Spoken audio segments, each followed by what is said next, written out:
I want to share some things with you that I have been sensing and hearing in the spirit and where God has been leading me the past couple of months. One of the things that God has been saying is bad blood. Stay away from bad blood. I don't expect this video to go far because of the language that I am going to use, but I'm always going to be obedient to what it is that God gives me to share. Many of us are talking about the inheritance, the wealth transfers, all the blessings that are coming. But make sure that you don't get caught up in bad blood. Last month, he shared with me about a king. Pray for the king. This month, what he showed me was the story of Absalom and how Absalom was betraying his father. Now, he started in 2 Samuel chapter 13 with the bad blood between Amnon and Absalom, because Amnon violated Absalom's whole sister, who was Amnon's half sister. But the bad blood continued all the way to chapter 18, where Absalom wants to overthrow his father to become the next king. And he has a whole bunch of people rallied up with him in order to overtake the king. Absalom's agenda to overtake the king, he didn't think that the king was qualified to be who it is that he was, chosen by God, because the king did not act and do the things that Absalom thought that the king should do. So Absalom, up until the time that he was unalive, he had it out for his father to dethrone his father. Now, when we look at a lot that's going on in the world, God shared with me, like I said last month, to pray for the king. Pray for the king. We all know who the king is that he was telling me to pray for. This recent event that has taken place with the picture of what an Absalom would be is in position, and the person who wants to overthrow and who wants to play the position, not behind the scenes, but up front, to try to overthrow the king, has put himself in a place where now he is bucking up and against what the king who is in position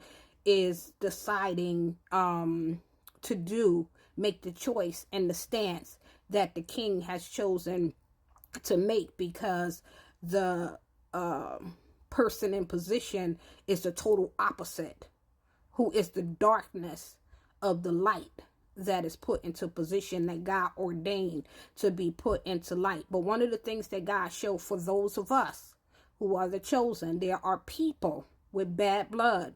They're going through things, and the things that they're going through has nothing to do with you, but they want to take it out on you.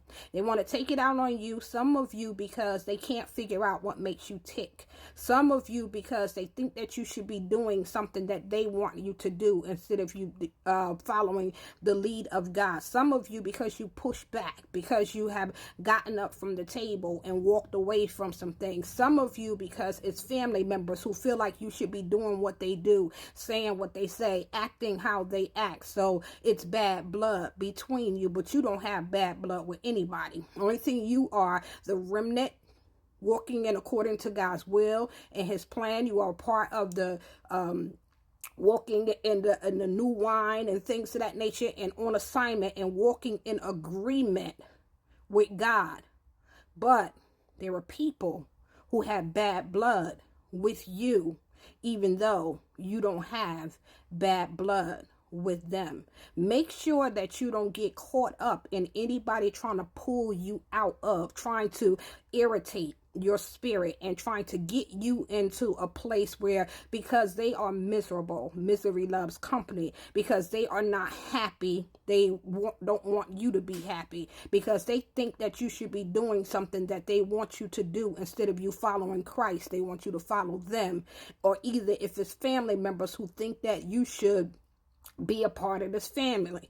You know, you're different. You've always been different. You're wired different. And now all of a sudden they want to include you into things that you were never a part of. And they feel like you are bad blood, but they are the ones who are bad blood. So just beware. Don't allow anything to bring you from the levels, the new dimensions, the places where God is taking you. The shift that has taken place, you have to stay high. You have to stay in God's presence and make sure that you don't get caught up in bad blood, because there is bad blood between you and people that you aren't even aware of that have bad blood with you. Pay attention to what's going on in the physical, because it's also going on in the spiritual.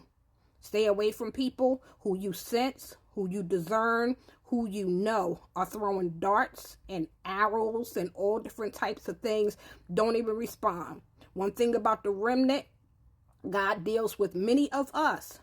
You do not respond to the negativity. You can know some things, and then the things that you know, they don't even know that you know what you know, but allow them to think that you don't know, and you keep your eyes focused on where it is that you're going. They have bad blood with you, but just because they have bad blood with you, don't mean that you have to have bad blood with them. Be blessed.